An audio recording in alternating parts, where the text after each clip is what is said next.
Ndugu zangu, walengo wakubwa wa kikao hiki cha leo ni Watanzania kwa ujumla,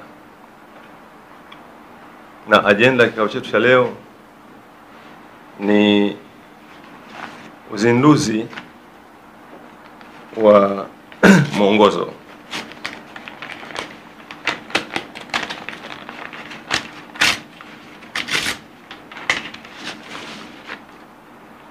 leo hii. Tunazindua mwongozo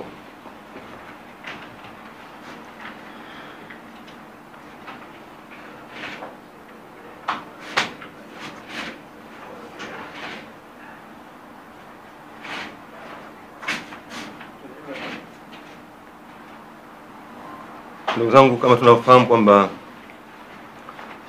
taifa hivi karibuni litaingia katika jambo kubwa la uchaguzi ambao utatupatia viongozi wa kitaifa, viongozi ambao watakaosimamia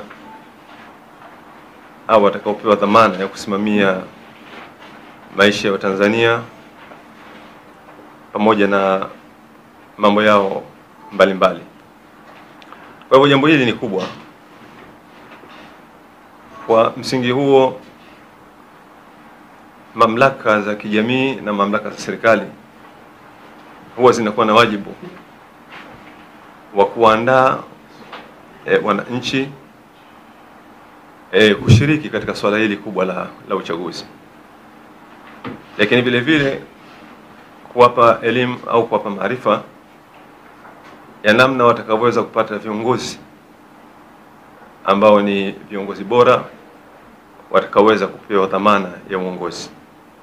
Kwa muktadha huo, Shura ya Maimamu Tanzania kupitia umoja wao wa shura, kamati kuu ya siasa, ndio ambayo imeandaa mwongozo huu ambao leo hii tunauzindua katika kikao hiki. Ndugu zangu, swala hili ni kubwa na ni swala ambalo linapaswa kuwekewa utaratibu utakaofanya wananchi waweze kulifanya kwa ufanisi. Mwongozo huu una mambo mengi sana ya msingi, lakini kwenye kikao hiki tutafanya muktasari, tutapitia kwa muktasari, tutafanya uchambuzi wa yale yomo ndani, lakini kwa upana zaidi, kwa kuwa unakwenda kwa wananchi, ni matarajio yetu kwamba watapata maelezo ya kutosha au maelekezo ya kutosha pale ambapo watakapokuwa wameusoma mwongozo huu. Mwongozo huu una sura 3, una sura 4. Kwanza kabisa una utangulizi, na pili una sura ya kwanza, na una sura ya pili, una sura ya 3 na 4, na mwisho ni hitimisho. Katika utangulizi wa mwongozo huu imezungumzia swala la corona, ugonjwa wa corona. Katika mlango wa kwanza, mwongozo umezungumzia swala la uchaguzi huru na wa haki, na katika mlango wa pili mwongozo umezungumzia swala la matakwa ya Waislamu kama kundi la kijamii, na sura ya 4, sura ya 3, mwongozo umezungumzia sifa za mgombea urais, na sura ya 4 mwongozo umezungumzia sifa za chama cha mgombea urais. Hizi ni sura 4 pamoja na utangulizi na kuna hitimisho. Tukianza na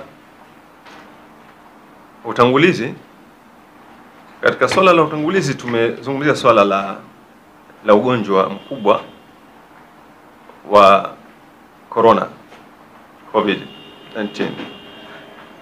Swala hili ni swala zito ambalo limeugharimu ulimwengu na madhara yake ni makubwa sana.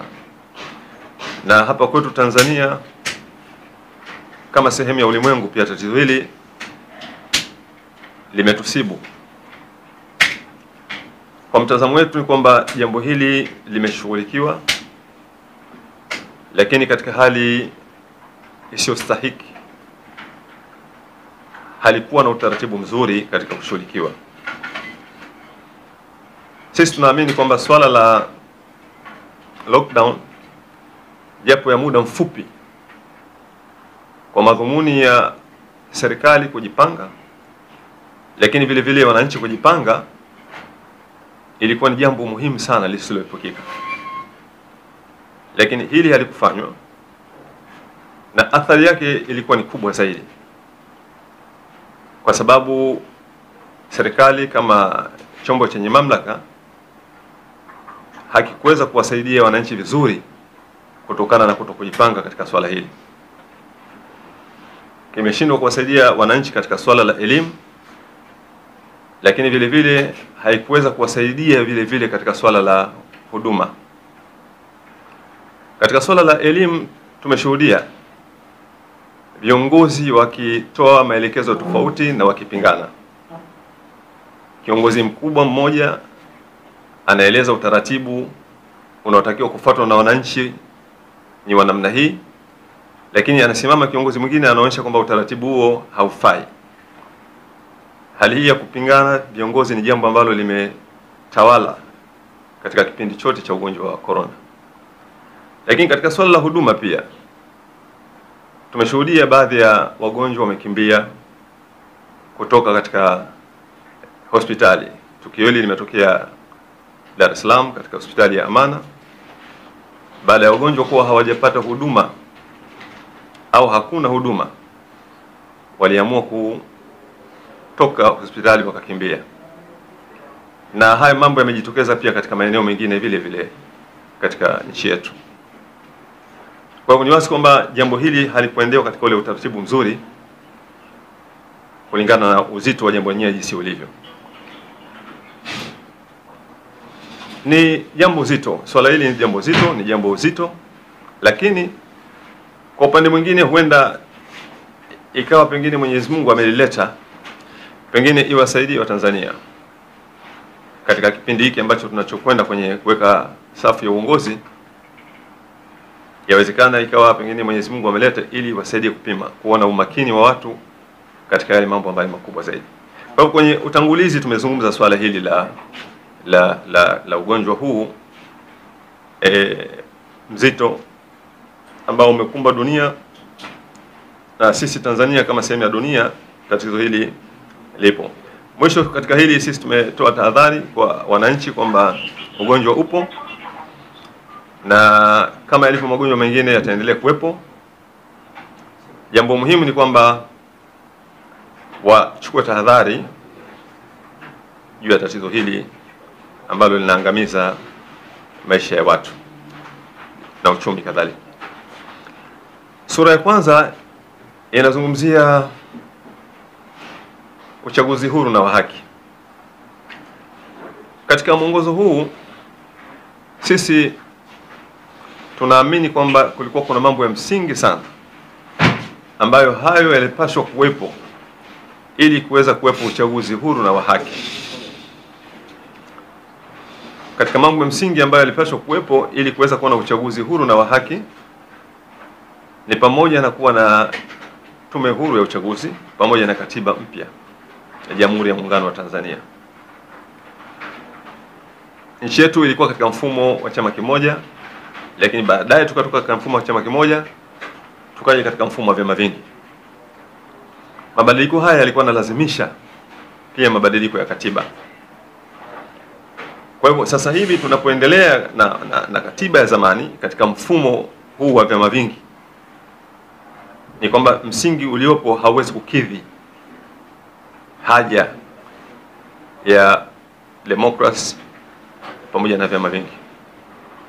Kwa hivyo tulikuwa tunaamini kwamba kuwepo na katiba mpya na tume huru ya uchaguzi, hii ilikuwa ni misingi ambayo inawezesha kufanya uchaguzi huru na wa haki. Kwa maana hiyo ni kwamba uchaguzi wote ambao unafanyika hii misingi haiwepo, ni nadra sana kuwa uchaguzi huru na wa haki. Lakini sasa tunasemaje kwamba ikiwa watu wanaotaka tume huru na tume huru haipo, na uchaguzi umetangazwa kwamba serikali lazima itafanya uchaguzi. Sasa watu wenye msimamo huu wanatakiwa wafanye nini katika hali kama hii? Kwa sababu chaguo litakuwa katika namna mbili, aidha washiriki uchaguzi au waache kabisa kushiriki uchaguzi. Mapendekezo yetu sisi ni kwamba watu washiriki uchaguzi, lakini washiriki katika dhana kwamba wanashiriki katika kipindi cha mpito, kwamba hiki ni kipindi cha mpito katika juhudi za kuendelea kudai tume huru ya uchaguzi na katiba mpya.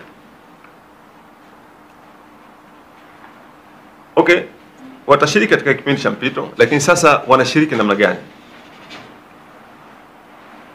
Katika mwongozo tumetoa mapendekezo ya namna ambavyo watu wanaweza kushiriki katika kipindi cha mpito.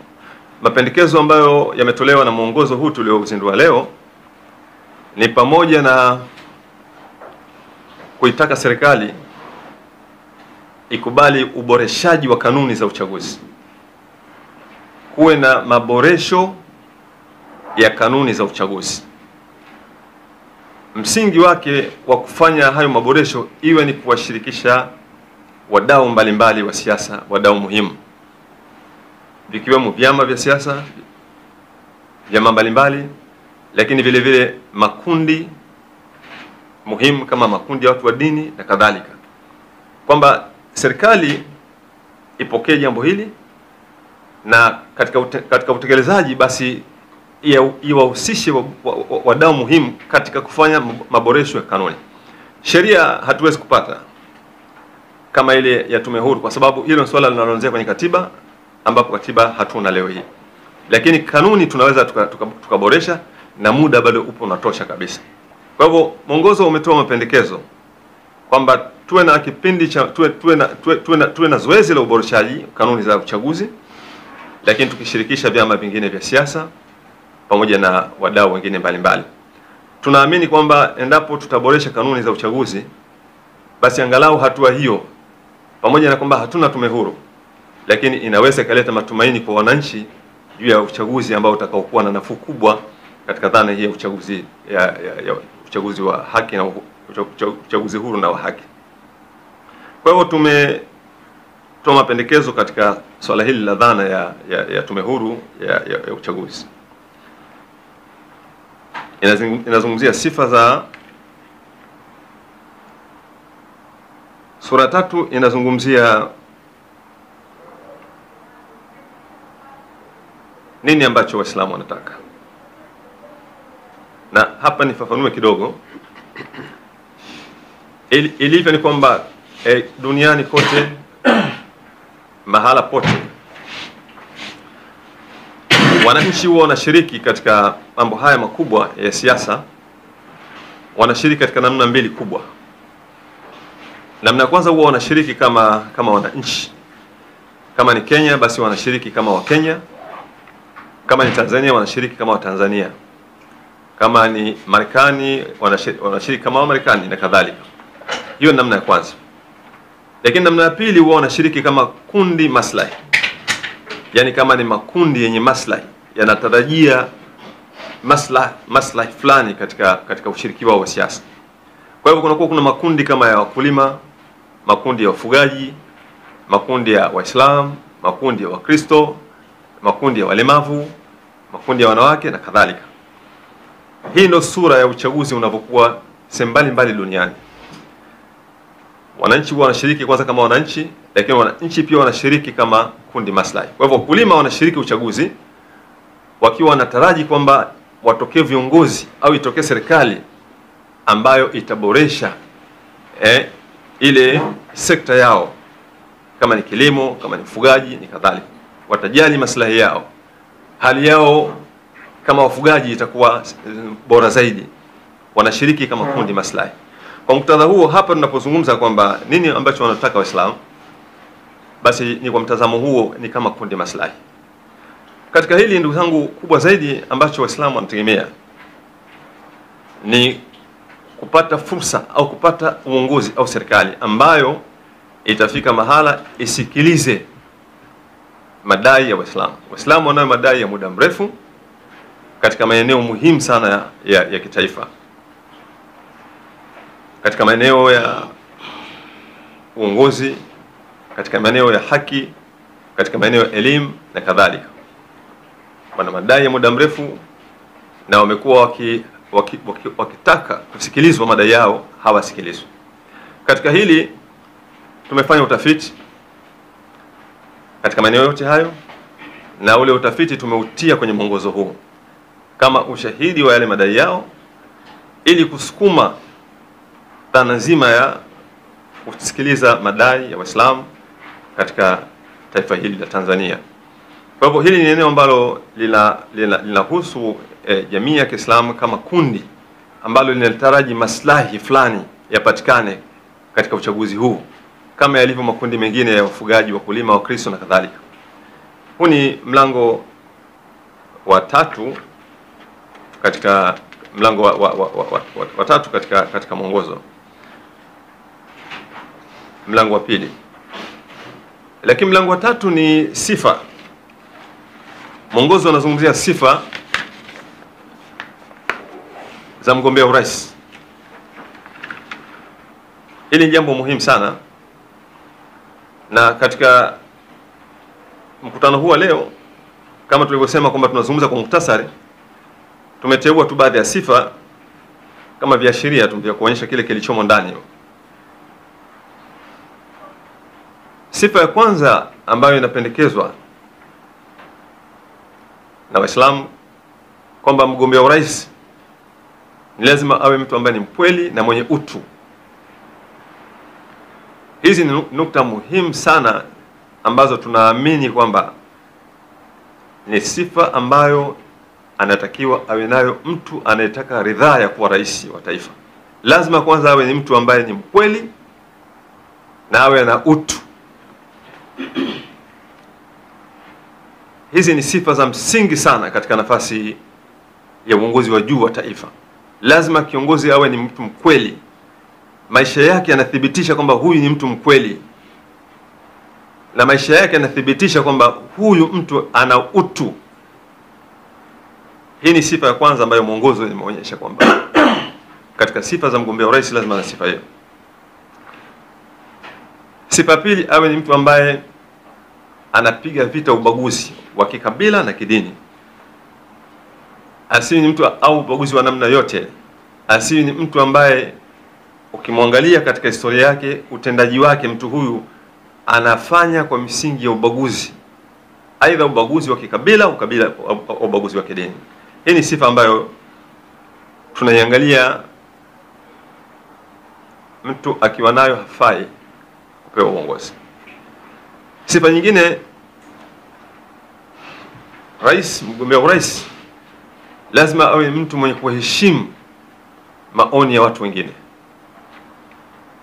Awe ni mtu ambaye anaheshimu uhuru wa mawazo, ya watu wengine anaheshimu na yuko tayari kuwasikiliza. Hii ni sifa msingi sana. Sifa nyingine ni asiwe mtu mwenye kutumia vibaya madaraka yake na kuvunja sheria za nchi.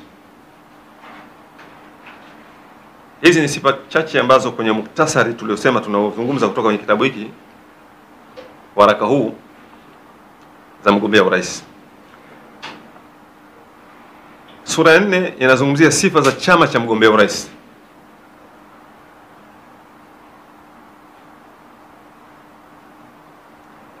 Sifa ya kwanza tunasema kwamba mgombea wa chama ni lazima anatoka katika chama ambacho kina dhamira ya kweli ya kuwepo vyama vingi vya siasa Tanzania. Lazima awe ana dhamira ya kweli, chama kiwe kina dhamira ya kweli ya kuwepo vyama vingi vya siasa nchini Tanzania.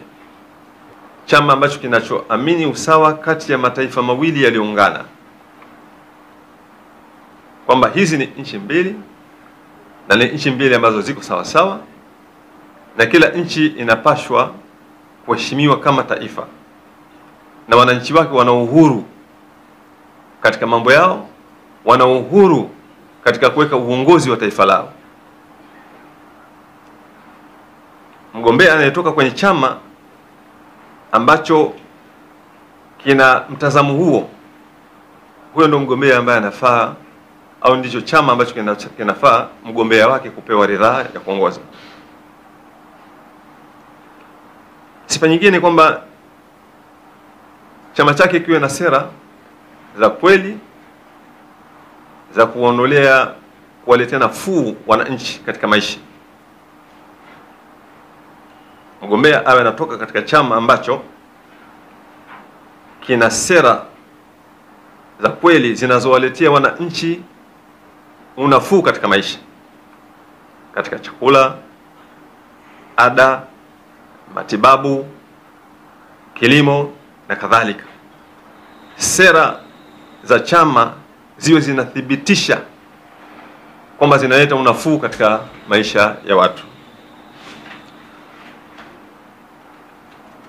Kuna swala muhimu la usalama. Kuna swala muhimu la usalama wa wananchi ambalo kwa hapa kwetu Tanzania sasa hivi ni swala tete sana, na matukio ni mengi sana. Lakini tunaweza tukajikumbusha tukio la hivi karibuni ambalo limetokea kule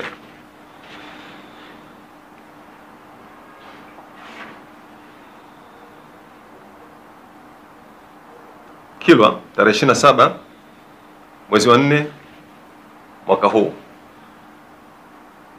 Watu wapatao 10 wakiwa na defender 2 walikwenda wakavamia kijiji na wakawakamata watu zaidi ya 10 wananchi na wakaondoka nao. Mbunge ambaye ni mbunge wa chama cha upinzani alifanya juhudi kubwa sana, akaenda kwenye mamlaka zote zile ambazo ndio zenye dhamana ya usalama wa raia na mali zao, lakini alichoelezwa na vile vyombo kwamba havijui ni kina nani walioteka hao watu na kuwachukua na kuondoka nao, havijui vile vyombo vya usalama. Lakini baada ya siku chache wale watu walipatikana, wakiwa baadhi yao, mmoja hakupatikana, lakini waliosalia walipatikana wakiwa na majeraha makubwa sana. Lakini hali kama hii ya watu kutekwa na kupotea ni jambo linaloendelea hapa nchini kwetu Tanzania, na wako watu wengi sana ambao wamepotea moja kwa moja. Miongoni mwao ni kama Sheikh Habib Mohamed Gora, Sheikh Khatib Yunus, mwandishi Azwari Gwandu, mwanasiasa Ben Sanane na wengine. Kwa hivyo watu ambao wamekuwa wakichukuliwa, wakitekwa ni wengi. Lakini pia tumeshuhudia vile vile watu ambao wamekuwa wanapotea na meti zao kuokotwa hovyo kama baharini na kadhalika. Ni jambo ambalo linafahamika kwa Watanzania wote. Kwa hiyo kwenye swala la usalama ni swala tete sana hapa nchini kwetu. Kwa hivyo tunahitaji chama ambacho kitaunda serikali ambayo ina uwezo wa kuwalinda raia na mali zao. Hii ni katika sifa muhimu sana ambayo tunaamini kwamba inapaswa kuzingatiwa na Watanzania katika swala zima la kuteua viongozi katika uchaguzi unaokuja Oktoba. Kuna swala la uchumi. Kuna swala la uchumi ni muhimu. Ifahamike kwamba wananchi wana kiu kubwa sana ya kuwepo na mfumo ambao unaweza kuwasaidia kukuza hali zao za maisha. Wao wamekuwa wakijitahidi kwa namna mbalimbali. Mwaka 2016 wakulima wa korosho waliongea vizuri na wadau wao, wanunuzi wao wa kutoka nje, kwamba wapatie kiasi fulani cha ruzuku ili waweze kuboresha na kukuza uzalishaji, na wale wadau waliwaelewa wakakubali. Za kimichezo, burudani, habari za kisiasa,